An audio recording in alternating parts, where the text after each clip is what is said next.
guys, welcome back to Tanks and Vice Over. என்ன episode பார்க்க போறோம்னா Soul Land 2ஓட எபிசோட் 70 தான் பார்க்க போறோம். வாங்க எப்படி இருக்குன்னு பார்க்கலாம். போன எபிசோட் எதோட முடிச்சிருந்திருப்பாங்க. யுவாவும் அந்த இதுலேருந்து மான்ஸ்டர்லேருந்து தப்பிச்சு வந்திருப்பான். அதே நேரத்தில் அங்கே வந்து ஜெயிலில் நம்ம ஹீரோ போட்டு ரொம்ப டார்ச்சர் பண்ணியிருந்திருப்பான். அதோட தான் போன எபிசோடு முடிச்சிருப்பாங்க. இந்த எபிசோட் அதில் என்ன ஸ்டார்ட் ஆகுது வாங்க எப்படி இருக்குன்னு பார்க்கலாம். இந்த எபிசோட் ஸ்டார்டிங் சீனில் ரியோ எம்பி ஒரு பிளேஸ்னு காட்டுறாங்க. அதில் அங்கே சீனியர் வந்து ப்ளீஸ் என்னோட ஃப்ரெண்டை காப்பாற்றுங்க, ஏன்னா ரொம்ப டார்ச்சர் பண்ணிட்டு இருக்காங்கன்னு சொல்லி எல்லாத்தையும் சொல்லிட்டு இருக்கு. நம்ம ஹீரோ தான் காட்ட ஆரம்பிக்கிற. ஹீரோ ரொம்ப டார்ச்சர் பண்ணிட்டு இருக்காங்க, சவுக்கால் அடிச்சுக்கிட்டு. அதே நேரத்தில் இன்னொருத்தன் சவுக்கால் அடிக்க போகும்போது இரு அப்படின்னு சொல்லிட்டு இவனுக்கு இதுக்கப்புறம் வைலண்ட்டு வேணாம், சைலண்ட்டாகவே பண்ணலாம் அப்படின்னு சொல்லிட்டு இதுக்கப்புறம் உன்னோட 81 அக்கு பாயிண்ட்ஸர் இதுதான் சொல்லிட்டு கத்தியால் வேறு மாதிரி ரிமோட் கண்ட்ரோலில் வச்சு வேறு மாதிரி நம்ம ஹீரோ குத்திட்டு இருக்கு. நம்ம ஹீரோ வழி தாங்க முடியாமல் ரொம்பவும் துடிக்க ஆரம்பிக்கிறான். அதை எல்லாத்தையும் பார்த்துட்டு அங்கே இருக்க சுற்றி இருக்கவங்க எல்லாமே சிரிக்க ஆரம்பிக்கிறாங்க. ரொம்ப அவனை அவ்வளோ திமிரா பேசிட்டு உட்காந்துருக்கும் போது சட்டனாக ஒரு பின்னாடிலேருந்து ஒரு ஸ்டேடா மாதிரி வருது. வந்ததும் பல்லாருன்னு ஒரு அறை விட்டு அவனை பறக்க விட்டு அது யாருன்னு பார்த்தீங்கன்னா ரியோ அகாடமியோட இதான் வந்திருக்காரு. சீஃப் யாருன்னு பார்த்தீங்கன்னா போய் பிரின்ஸ் கிட்ட சொல்லியிருப்பார்ல, அவர் கூட இருக்கவர் தான் இந்த சீஃப். அது அனுப்பி வச்ச ஆள் தான் இந்த சீஃப். அது மட்டும் இல்லாமல் இவர் தான் நம்ம யுவாவோட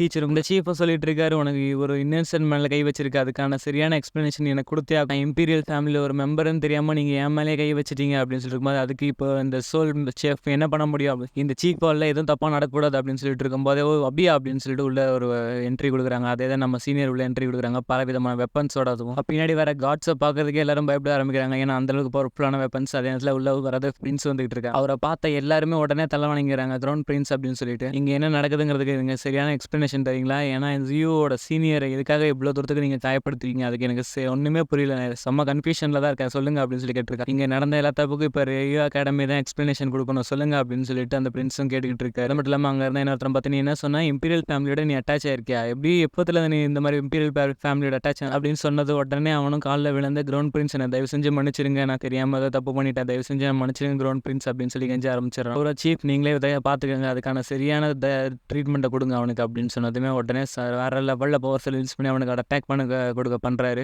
அவரோட ஒவ்வொரு அட்டாக்கும் அந்தளவுக்கு ரொம்பவும் பவர்ஃபுல்லாக இருக்குது. அவனால் சுத்தமாக தாங்கிக்கவே முடியல. ஜஸ்ட் கையை அசைக்கிறதுக்கு அவன் பறந்து போய் டூலோ மாஸ்டர் அங்கே ஒருத்தர் வந்திருக்காரு. அவர் தான் அந்த நேரம் பனிஷ்மெண்ட் கொடுத்துருக்காரு. உங்களை ரொம்ப நாளைக்கு அப்புறம் பார்க்குற சீஃப் அப்படின்னு சொல்லிட்டு இருக்காரு. சரி சீஃப், எனக்கு நிறைய டாஸ்க் இருக்குது, அதே நேரத்தில் நான் உங்களை திரும்ப சந்திப்பேன்னு நினைக்கிறேன்னு சொல்லிட்டு அங்கே கிளம்பிடுறாரு. அந்த சீஃபை சொல்லிட்டு இருக்காரு, இங்கே வந்ததுக்கு ரொம்ப நன்றி குரோன் பிரின்ஸ் அப்படின்னு சொல்லி பிரின்ஸுக்கு தேங்க்யூ சொல்லிட்டு இருக்காரு. அதே நேரத்தில் நான் இங்கேருந்து நான் எதுவும் இங்கே சொன்னால் மறக்க மாட்டேன்னு சொல்லி கிளம்பிடுறாரு. சீஃப் அங்கேருந்து கிளம்புனதுமே நம்ம பிரின்ஸ் எதையோ பற்றி யோசிச்சுட்டு இருக்க மாதிரி தான் காட்டுறாங்க. அதோட நேரத்தில் நம்ம ஹீரோட ஃப்ரெண்டும் வேகமாக ஓடி வந்து பார்க்குறான். நம்ம ஹீரோ ரொம்ப இன்ஜுரி ஆகிருக்குது, இவனுக்கு என்னாச்சு அப்படின்னு சொல்லிட்டு அங்கே இருக்கும்போது எல்லாத்தையும் கேட்டிருக்கும்போது நடந்த எல்லாத்தையும் அவங்களும் சொல்கிறான். அந்த ஷெஃபும் நம்ம ஹீரோட ஃப்ரெண்டு சொல்லிட்டு இருக்காங்க, இது ஈடுகட்டுற விதமாக ஏதாவது உங்களுக்கு கண்டிப்பாக நாங்கள் செய்கிறோம் அப்படின்னு சொல்லிட்டு இருக்கும்போது நம்ம ஹீரோட ஃப்ரெண்டை செம்ம டென்ஷனில் சொல்ல ஆரம்பிக்கிறான். ஏன் ஈடுகட்டுற விதமாக, அப்போ ஷெர்க் அகாடமி ஜூனியர்ஸ் எல்லாம் லூசர்ஸ்னு நினச்சிட்டு இருக்கீங்களா நீங்கள் அப்படின்னு சொல்லிட்டு இருக்கும்போது நம்ம ஹீரோ எந்திரிச்சிடறான். இதில் வந்து அவங்கள பார்க்க ஆரம்பிச்சிடறான். ஷெர்க் அகாடமி இப்போ ரொம்ப இதுவாக தான் போயிட்டு இருக்காங்க. அதே நேரத்தில் நார்மல் இதில் இல்லை. அதே நேரத்தில் நம்ம ஹீரோக்கிட்டே அவர் சொல்கிறாரு, இதுக்கப்புறம் நீ நல்லா ரெஸ்ட் எடுத்துகிட்டு நடந்துக்கு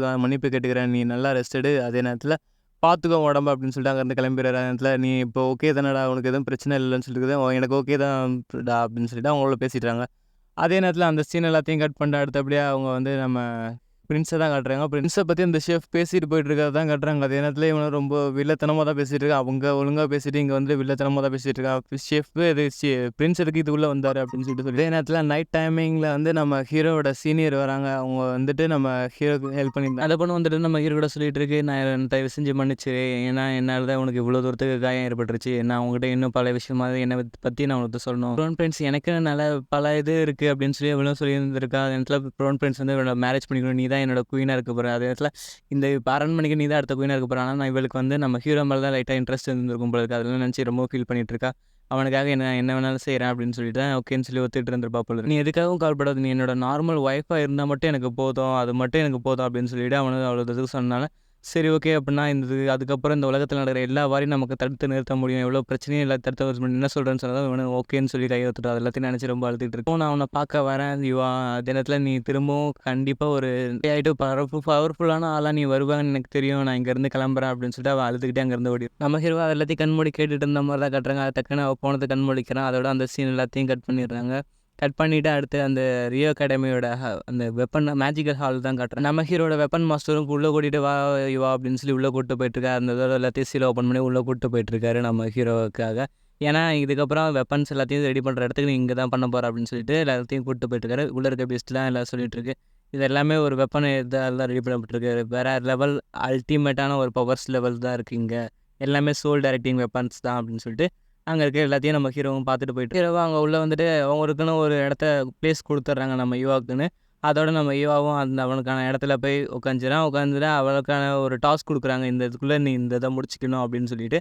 நம்ம ஹீரோ எல்லாத்தையுமே இங்கே அமேசிங்காக இருக்குது அப்படின்னு சொல்லி டைமிங் செட் பண்ணி விட்டு வேகமாக எல்லா வேலையும் செய்ய ஆரம்பிக்கிறான். நாட்களும் போயிட்டுருக்கு. 6 மாதத்துக்கு அப்புறம் வேறு லெவல் யுவா நீ இப்போ ஒரு 6th லெவல் சோல் மாஸ்டர் ஆகிட்ட அப்படின்னு சொல்லிட்டு அங்கே இருக்கவங்க எல்லாம் நம்ம ஹீரோட மாஸ்டர்லேருந்து எல்லாமே சொல்லிட்டு இருக்காங்க. ஏற்ற மாதிரி அதுக்கு பழைய சோல் பேட்ச்லேருந்து 6th லெவல் சோல் பேட்சாக மாறிடுது, ஸ்மார்ட்டாக மாறிடுது அந்த சோல் பேட்ச். என்ன பண்ணி ரெடி பண்ணியிருக்காங்கன்னா ஒரு ஸ்கேட்டிங் ஷூ தான் ரெடி பண்ணியிருக்கான். அதுவும் அல்ட்ரா ஸ்பீடில் வேகமாக போகிற லெவலுக்கு ஒரு சோல் வெப்பனை தான் ரெடி பண்ணியிருக்கான். அந்த இடத்துல நம்ம ஹீரோட தேர்ட் ஐயும் பவர்ஃபுல்லாக ரியாக்ட் ஆகிறார். இருக்க காட் ஆஃப் டெத்தும் இங்கே ஏதோ டேஞ்சரஸ் இருக்குது, சீக்கிரம் இங்கே இருந்து எப்படியாவது எஸ்ஸாக ட்ரை பண்ண அப்படின்னு சொல்லி நம்ம ஹீரோட ஐ பவர்ஸ் யூஸ் பண்ணி என்ன டேஞ்சர்னு பார்த்துருக்கும்போது அங்கே ஒரு பாம்பு இருக்குங்கிறது தெரியுது. பாம்பு இருக்குன்னு சொல்கிறதுக்குள்ள அது வெடிச்சிருக்கு. 1-2 பாம்பு இல்லை, பலவிதமான பாம்பு வந்து எல்லா பக்கமும் வெடிக்க ஆரம்பிக்குது. அங்கே இருந்தவங்க எல்லாருமே நம்ம யுவாலேருந்து எல்லாருமே மயங்கி தான் விழுந்து. கைஸ் இதோட இந்த எபிசோட முடியுது. நெக்ஸ்ட் எபிசோட் நாளைக்கு பார்த்துக்கலாம். அதாவது நெக்ஸ்ட் வீக் தான் ரிலீஸ் ஆகும். ரிலீஸ் வந்து பார்த்துக்கலாம். வீடியோ பிடிச்சிருந்தா லைக், ஷேர், சப்ஸ்கிரைப் மறக்காம பண்ணிவிடுங்க.